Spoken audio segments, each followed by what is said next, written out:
Hey everybody. So, you want to hear about Durga? I'm going to talk about Durga. I didn't intend to talk about Durga, but I'm going to talk about Durga. I intended to talk to you tonight about the yamas and the niyamas and Patanjali's Yoga Sutras. Hey, Yanni.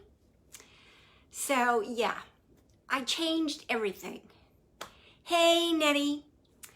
I really thought that because of all the holy hell that's going on lately, I was going to talk about the yamas and the niyamas and the Yoga Sutras, and I was going to have, hey, Samantha, I was going to have this nice thing going on about social justice, hey, and how to live ethically and have a good spiritual moral code and how to share the yogi message and all of that. And, you know, I really thought this is what I'm going to talk about tonight and what I'm going to share and what I hope you'll go back and forth with me about tonight. And so I was all prepared for that. And then I thought, hell no, I'm not doing that. I'm going to talk about Durga. Durga, because you know what? We sure need Durga right now. And the more I thought about it, the more I thought, I'm a huge fan of Durga. I'm a huge fan of the goddesses. I love the goddesses, and I know they're all mythology, and I know that, you know, some people are like, oh God, no, I don't want to talk about that. But Durga, she was one kick-ass goddess. I don't know if you know anything about her, but Durga was a goddess that got the job done that men couldn't do. And I think right now, that may be something that we could use, right? I don't know. But if you don't know anything about Durga, I have a Durga statue. This is my Durga. I love Durga, if you can't tell by this statue. I love Ganesh too, but I love Durga. I really do. Because Durga is a warrior. She's a woman warrior. She takes care of stuff that nobody else can get the job done. Now, yes, she's mythological, and yes, some people have issues with that, but I don't, because it's all just, yeah, you love the goddesses too. Yay, Nettie, I'm so glad. So, you know, it's all about how you contemplate and consider what the mythology means to you. All right, I'm not talking about sitting down and praying to a goddess or a god in mythological terms. I'm talking about contemplating what they represent and what they stand for, and looking at that from a spiritual place in your life, and how that may or may not mean something to you. So I'm going to talk about Durga tonight, and I hope you're going to give me some of your insights and maybe some of your maybe Durga experiences in your life when you were a kick-ass goddess in your life. So, and some of this I have to look at a little bit of note that I wrote here for myself, because Durga historically has 8 to 10 arms, and she holds a lot of stuff. She holds a lot of weapons because she fights a lot of battles, right? She's a warrior. She goes around and takes care of things that need to be taken care of. She's a protector. She takes care of injustices and protects those who need protection around the world, around the universe, basically. There are some, if you go back and look at the story of Durga, she was again, this is, you know, mythology. She killed a bull or animal or something that some of the other gods were not able to kill, but she killed that animal using the tools that were provided to her by some of these other gods. Now, they've come to represent different things, and I have to look it up because she's got a heck of a lot of them, but she's got, let's see, where did I write? Oh, I wrote it down here. She's got a conch shell right here, which represents the sound of the universe, which is, of course, Om. And then she's got the lotus, which represents fertility, right? No mud, no lotus. And then she's got a sword, which represents knowledge. And then she's got the trident, which represents, it eliminates physical, mental, and spiritual suffering. That's an awesome one. Then she's got this axe, which represents lightning, which is also about firmness and conviction. I'm forgetting some of these ones. This one has to do with, no, this one has to do with having the whole world in submission, in subservience, the whole universe, because she basically was able to be a warrior for the whole universe. And which else do I have here? Yeah, this bowl. What was this bowl?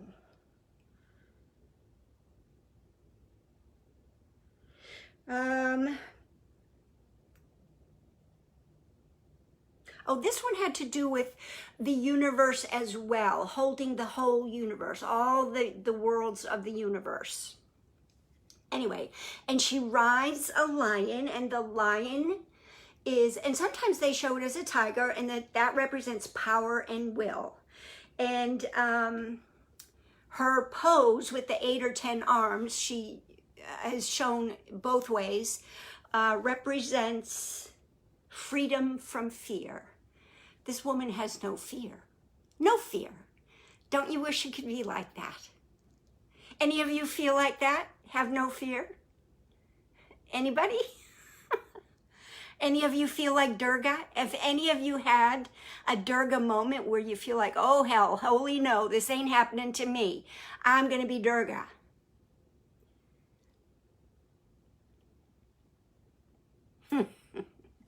I know sometimes I can be a Durga, but sometimes I'm not. But there are times in my life when I have been a Durga. I have been a little bit of a warrior when I need to be, whether it's for my own self-protection or for somebody else or something else.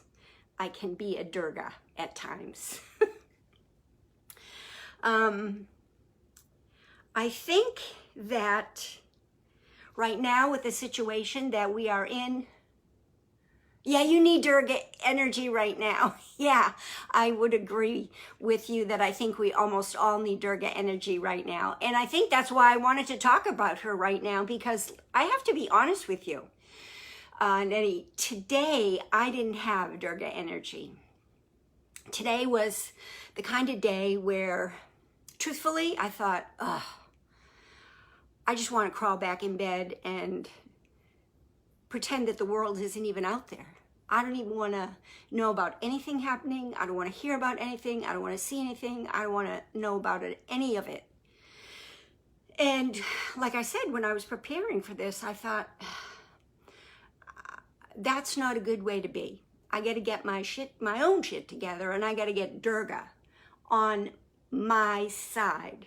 And that's why I decided to talk about her tonight. Let me just put her down because she's kind of heavy. I have 2 good books that I wanted to suggest for you if you are into goddesses. One is called Shakti, Awakening Shakti, and then the other one is called Shakti Rising. These are 2 really good books. I've gotten more into this one, truthfully, than I have into this one, but they are both good, and I use both of them. This one I use a lot. Hey, Rosenshell. Hey, Nettie. Oh, you felt the same way. See? Yeah. Isn't that awful when you have that kind of a day? I have those days every now and then too. And I have to admit, with everything happening lately, I'm having those days a little bit more often, especially with being home so much where you can't go out and do things, although things are opening up a little bit more lately. But the being at home and not having the ability to go out, and I will put the titles. Yeah, I will put the titles in. Oh, because they're backwards, right? I'll put the titles in the group. But yeah, you know, it can be very discouraging to not be able to have your regular routine. And then when the media, whether it's the internet or the newspaper or the television, just feeds you all this stuff that is negative, it doesn't help. It really doesn't help. And that's when your yogi philosophy has to kick in. That's when you need to start meditating, and that's when you need to start doing your breath work. And oh, you have no pen handy. 8 o'clock in the morning. Oh my gosh. Good for you. 8 o'clock in the morning. Well, I appreciate very much that you are here with me.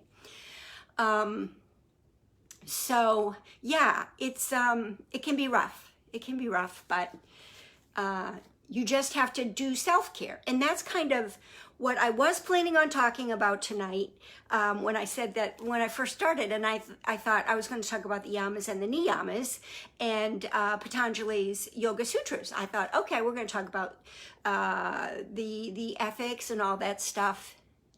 Your dog is with you. Well, have him pay attention. So I really wanted to talk about self-care, but, and I do want to talk a little bit about self-care, but I also want to talk about how to make yourself a kick-ass goddess like Durga, or have Durga on your side in your life. And that is by learning about her, meditating on her, and reading about her. You can chant, do mantras. There's so much information about Durga. You don't have to have a Durga statue like I do. You don't have to go that crazy if you don't want to.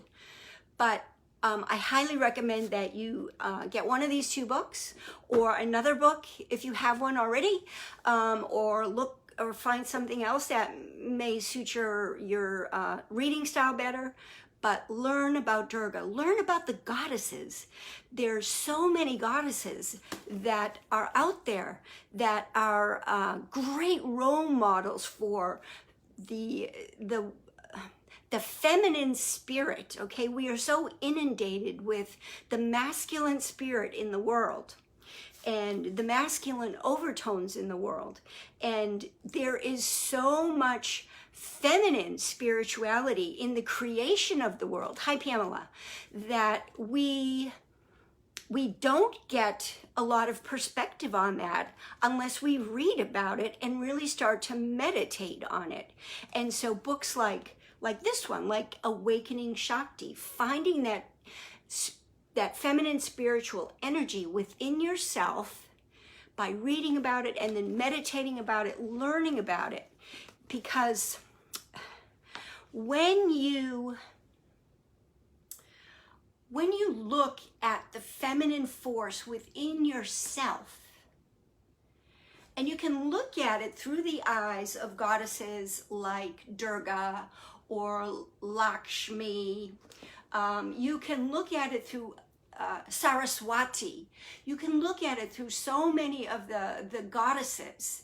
You can find something to relate to, and say, oh, That sounds really interesting. Read more about her. Read her story and find what her creation was, what her forces were, and see if you relate to that, see if you need that energy in your life, see if you have a spiritual connection with that goddess, and then do some meditation and have her enter your life, welcome her energy into your life, and see if it makes a change for you and your outlook on life.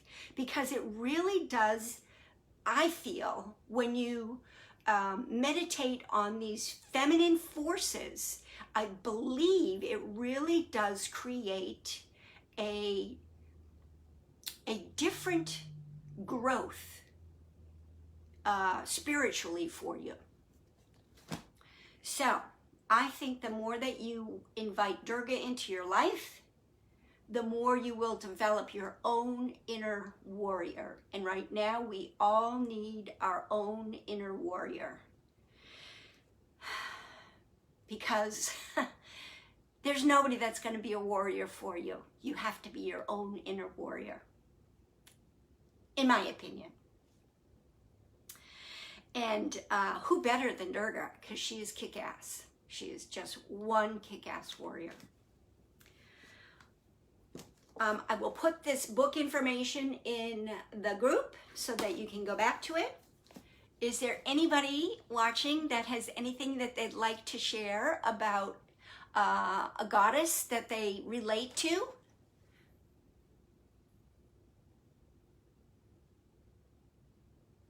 Yes, she is related to Kali. That is correct, yes. Kali Durga, yes, Kali is also a goddess. You hear that a lot, that mantra, Kali Durga, yes, that is absolutely true. When you talk about Shakti, there's like all these different goddesses that are part of the Shakti feminine power. Kali, Durga, Lakshmi, Saraswati, I can't remember the names of all of them, but there's about 9 of them, I believe. And yeah, Kali is one of them. Yes, that is correct. Very good. All right. Well, let me know if anybody has any questions or want to add any comments into the chat. I am going to move on to some of the things that I was going to talk about when I had thought we were going to go into the direction of self-love and protection before I changed my topic to Durga. So, and that is crystals and oils that are related to self-love and self-protection, which are all very important. When you're in a funk, like a lot of us seem to be right now. Oh, Celtic goddess, Bridget. See, I don't know much about the Celtic goddesses. And I have a good friend from Young Living, and her name is Tammy, and she is very much into all of that Celtic studies as well. She loves Celtic music and Celtic goddesses and all the Celtic stuff too. Yeah, I don't know anything about. You'll have to tell me more. Put some information in the group about that. I'm sure I would be interested in knowing about that, and I'm sure there'd be others that would be interested in knowing about that too. I'm going to start doing a goddess card reading in the group on Mondays, but it's not.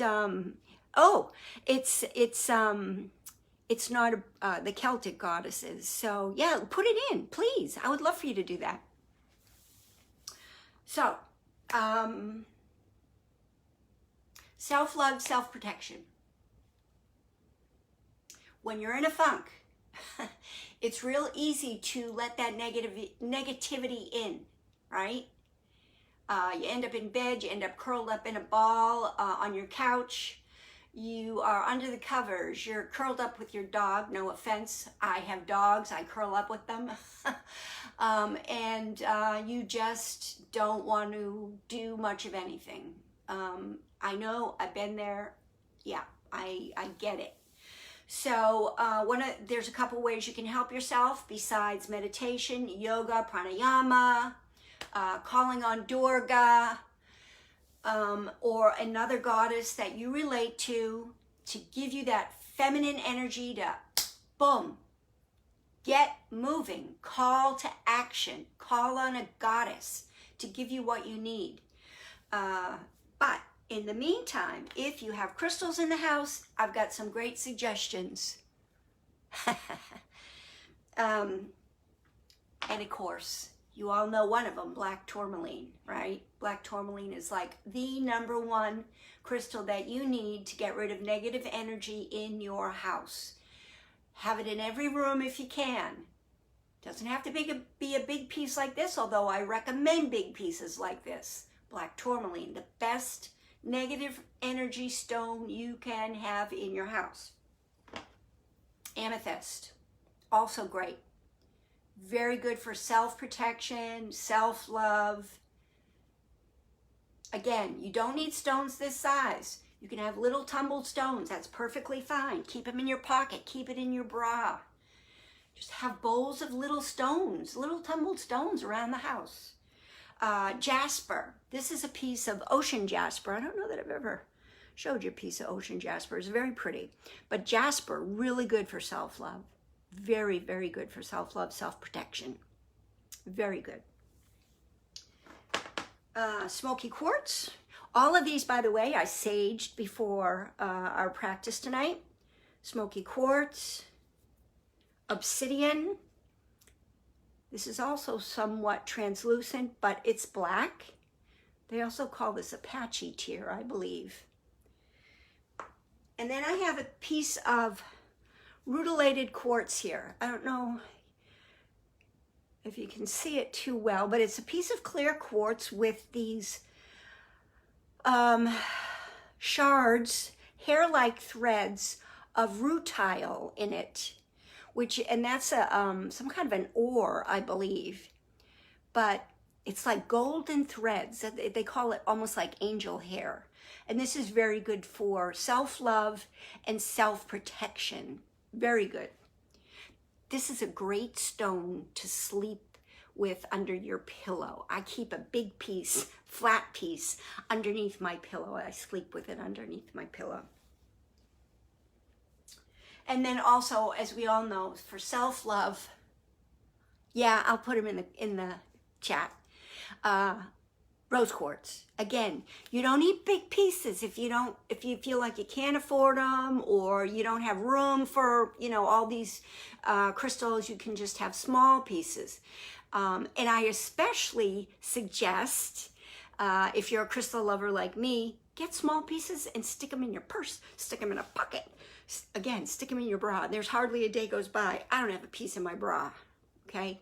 I just have crystals around all the time. And rose quartz is really all about love, self-love, and just love in general. Heart chakra, really good. Okay, and then some oils, all about self-protection, self-love. Cedar wood. My knees are killing me for some reason tonight. Cedar wood, jasmine. Those are, of course, those are individual oils. And this is a blend, really nice earthy blend, vetiver. Elemi, this is also an individual oil, earthy. White angelica. This is one that I use a lot when I am going into a stressful situation, a known stressful situation where I feel like I could be overwhelmed or, overwhelmed, I guess. Hey, Gail. I will put a few drops right on the crown of my head. And you can put these on your wrist. You can put this on the back of your neck. You can put on the temples.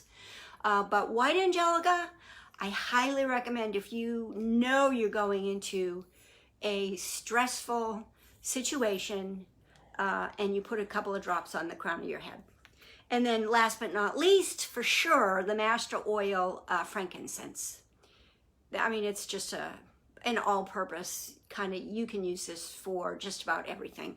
It's like lavender, although I wouldn't necessarily suggest lavender for self-protection under the circumstances that we're talking about right now. All right.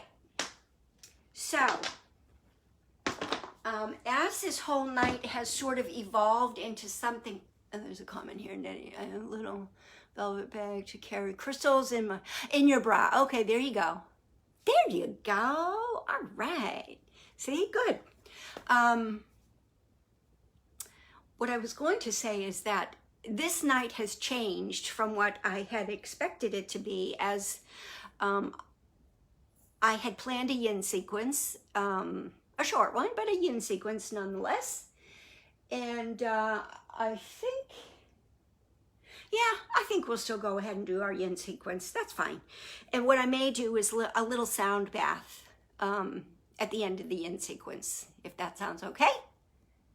Yeah, okay, good. All right, so we're going to start our yin sequence on our mat in butterfly. And for anybody who may not know a lot about yin, or maybe this is your first time watching yin, yin is a yoga practice unlike vinyasa or flow or anything. You're on your mat most of the time, and we are frequently using props, although you don't have to use props if you don't need them. And what we do is we come into a pose, we find the place in the pose where we feel sensation, we feel the intention of the pose, but we don't go at it in such a way where we are not able to hold it, because what we do is we go into the pose, and we will stay in that pose. Tonight we are going to stay in our poses for 3 minutes. So you need to be able to hold that pose for the 3 minutes with integrity. So that's why we won't go like full bore into a pose. You're going to maybe go like, I don't know, 80%, 75% into a pose versus 100% into it in order to be able to hold it. So you find stillness in the pose, and try to maintain that throughout the 3 minutes. All right, so we're going to go into butterfly. So you're going to bring the soles of your feet together. Your knees are bent. If you need support under your knees, you can use pillows since you're at home. You can use pillows if you need them. If you don't need pillows, you don't need to use them. You can use a pillow here if you want to lean forward on a pillow. If you don't need that, you don't have to use it.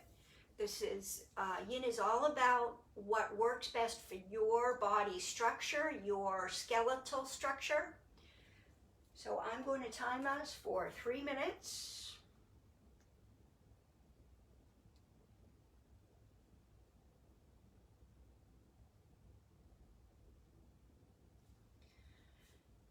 So you're just going to fold forward at the hips. You can drop your head and relax it if you like.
So the intention of this pose is that you're feeling some muscle tension, the inner thigh. You may feel stretch in the lower back. But you don't want to feel any pain in the knees. You don't want to feel any pain, period.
All right, you can slowly bring yourself upright and stretch out your legs.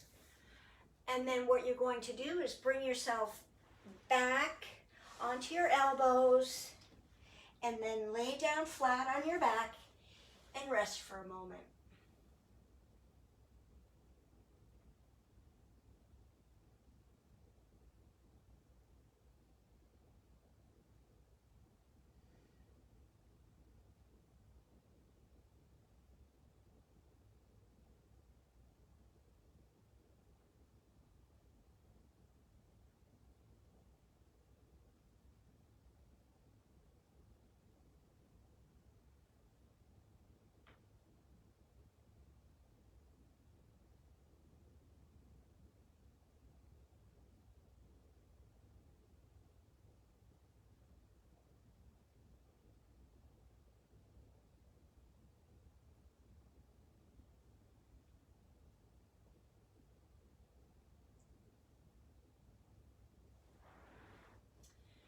From here, we're going to move into dragon. So you're going to want to roll over onto your side and then bring yourself up to seating or seated.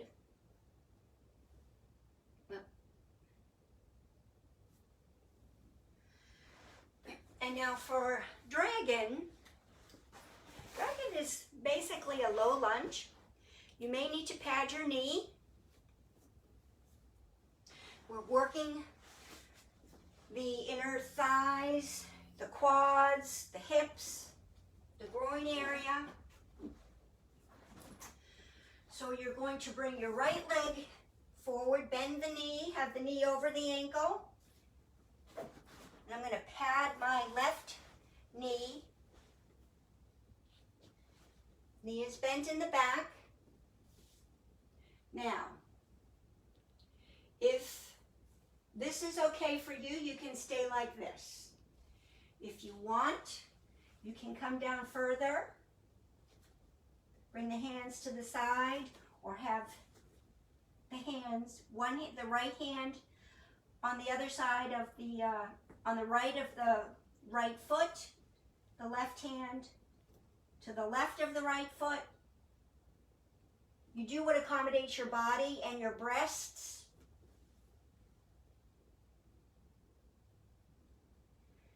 And you do what accommodates the stretch here and the stretch here. All right? Remember, you have to hold this for 3 minutes. Here we go.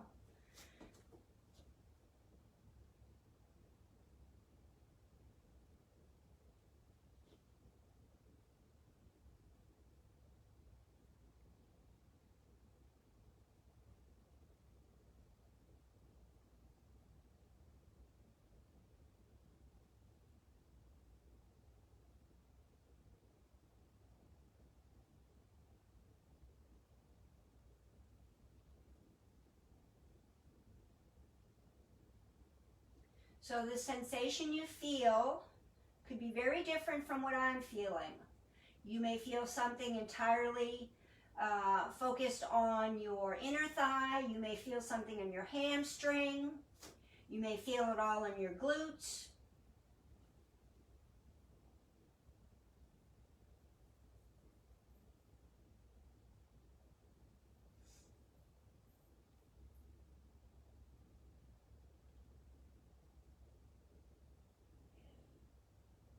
But this really is an inner thigh stretch.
Almost there. I know most people don't like this pose.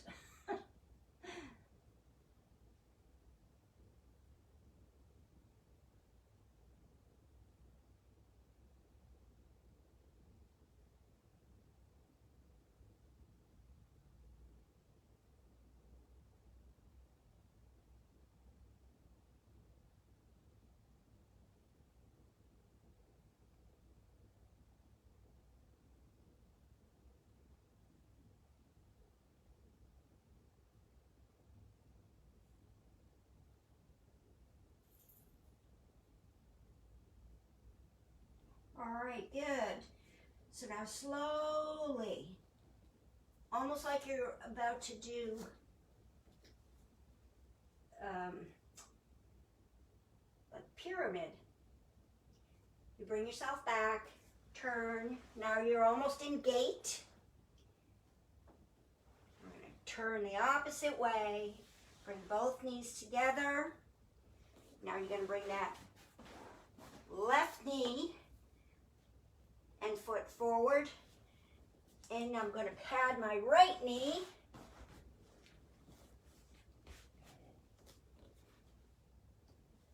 Get rid of that, so we don't kill us with the timing here. All right, so now my left leg and knee and foot are all forward. Knees over the ankle. I'm going to slide that left knee back. My hands are to the right of my left foot. But if it works for you with your breasts, you can be like this. You can be like this. Or if you have real uncomfort, you can be like this. Okay, here we go, 3 minutes.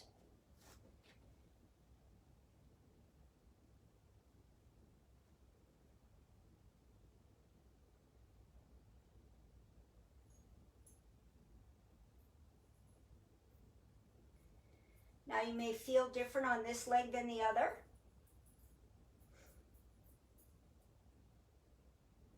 That happens sometimes.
Try not to clench your jaw and keep breathing naturally.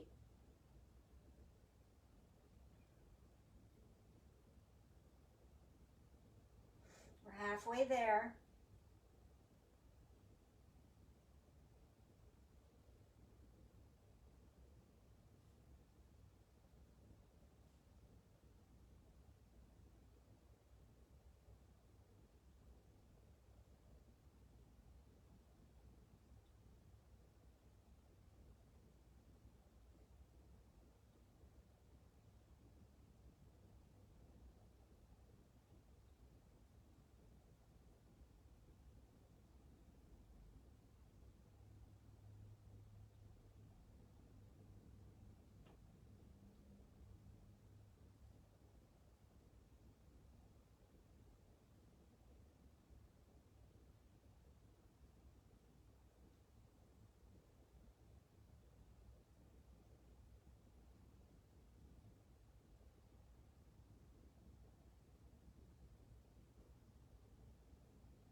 All right. Yay, it's over. Okay, you bring yourself back again. Drag that left foot back. Get rid of any padding if you have it under your knees. And now just lay down on your belly and rest. If you want to put your hands down by your side and roll your wrists, that's fine.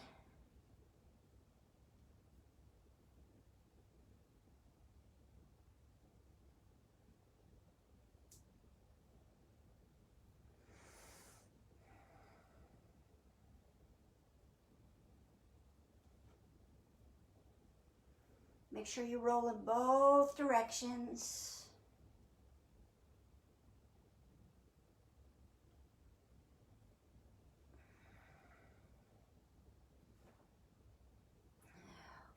Shake them out a little bit, and then just rest.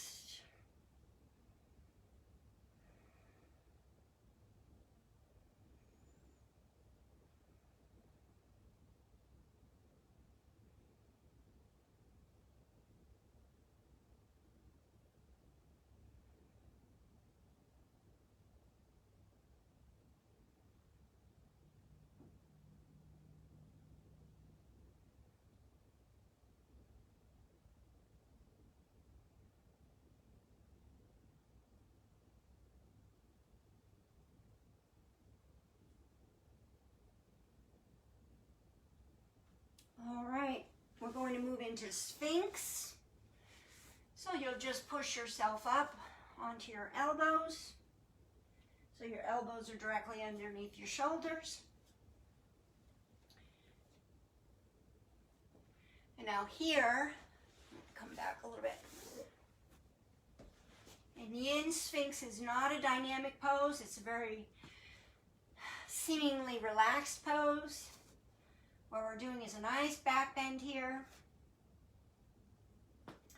So really what's holding you up are the bones from your shoulder down to your elbows, okay? That's what's holding you up. Your glutes are relaxed. Your arms are not really holding you. Your hands are not active. Your pelvis is just flat on the floor, kind of chilled. Your diaphragm is relaxed. Your abdomen is relaxed. You relax your shoulder blades. They almost come together towards each other on the back. Relax the head, relax the neck. And just use your upper arms to keep that back bend strong.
Alright, just let yourself slide back down onto your mat, on your belly, and rest for a moment. Your arms can be at your side, wherever is comfortable right now.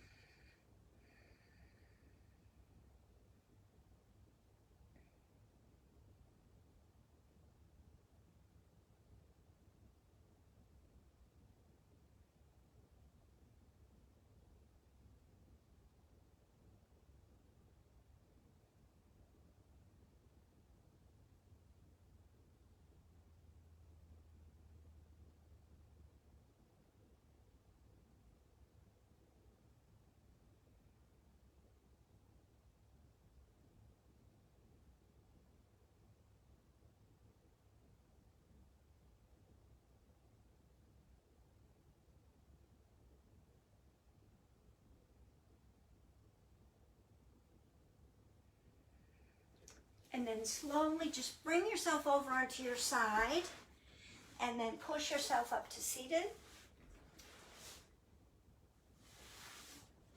And then our last pose before we head into our sound bath, if we have time. What time is it? Yeah, we've got a few minutes. Okay, good. Our last pose before our sound bath is going to be dragonfly. So that's basically a wide leg forward fold. And again, we're going to hold this for 3 minutes.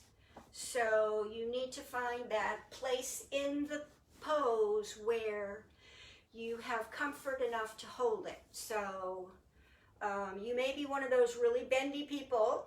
God bless you if you are. You can go really wide and really forward. I am not one of those people. So you can use a pillow, you can use a bolster, you can use a couple of pillows. Where's my other pillow? Oh, here it is. If you feel you need it, which today I feel like I need it. So I'm going to use it. So here we go. So you bend, hinge at the hips, and just relax the head, relax the neck, and fold forward. Make sure your feet are nice and relaxed. You don't want to flex your feet, relax the feet. You're going to feel this in the hamstrings, calf muscles maybe. You may feel it in the lower back.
Slowly bring yourself up.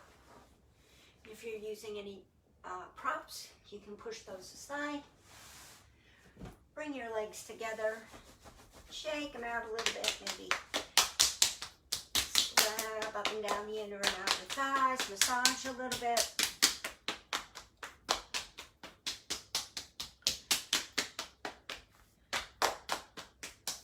And then what I'm going to ask you to do, because I'm trying to fit a sound bath in a little bit with our remaining time, is I'm going to ask you to find your shavasana and I will do, a sound bath during Shavasana tonight.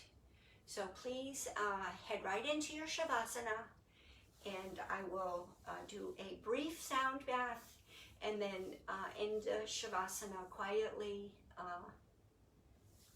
before we finish up. Okay.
a nice deep breath and sigh it out. And one more time, a nice deep breath and sigh it out.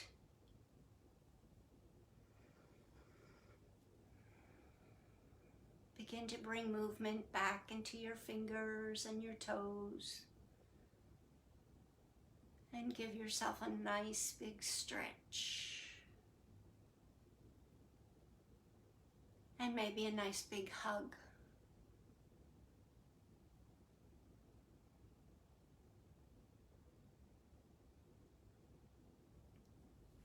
And maybe hug your knees into your chest.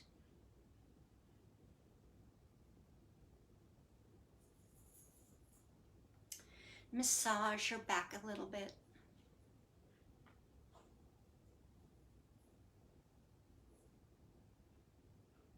And then roll yourself onto your side and rest in fetal position for just one moment.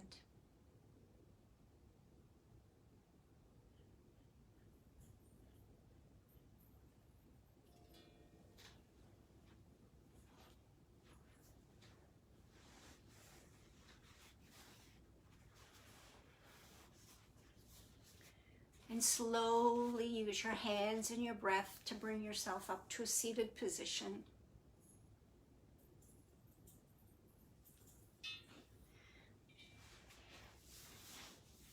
Softly close your eyes. And just take a minute to contemplate how your body feels right now.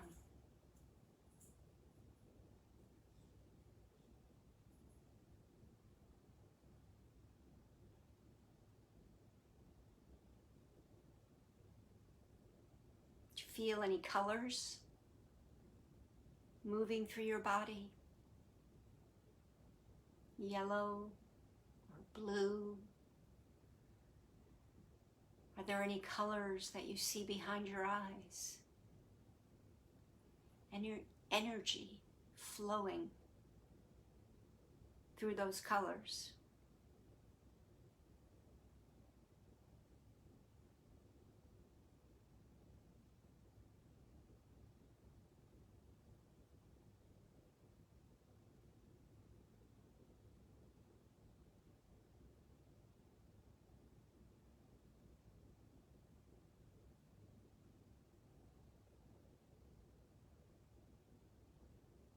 Think about Durga right now and the feminine energy and the feminine wisdom that she brings, not just to the earth, but to you. That she offers to you.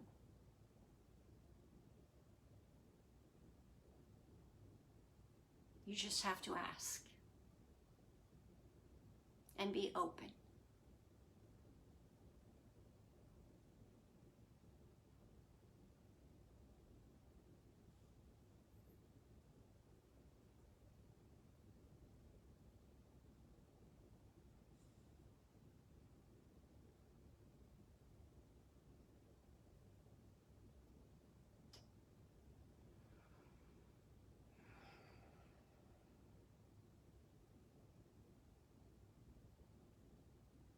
And today, in these days ahead,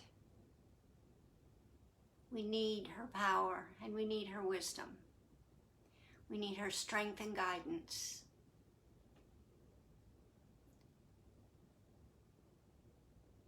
We need that warrior.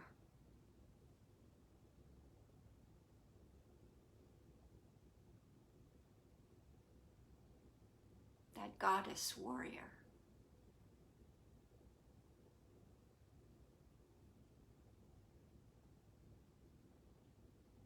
And I wish you Durga energy. I wish that for you.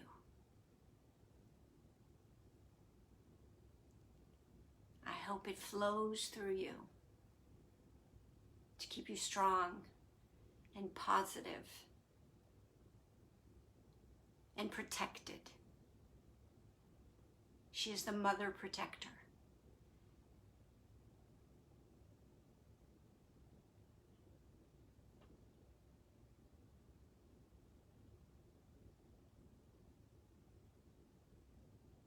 Bring your hands to your heart.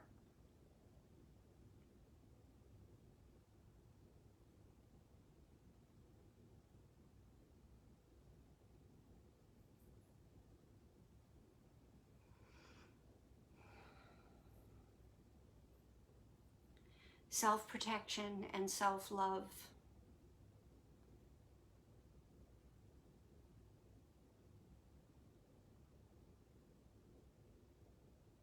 So necessary when we are surrounded by so much negativity.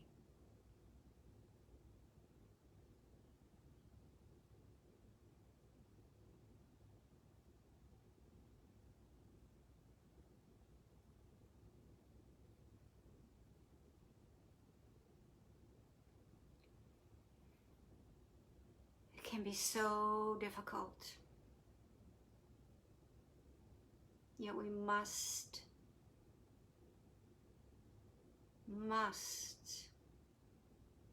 keep the practice. Keep the practice.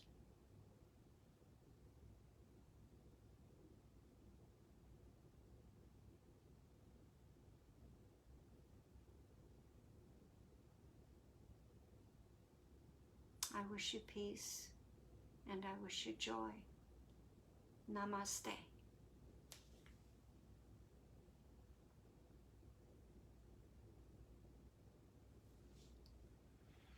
Have a wonderful evening, everybody.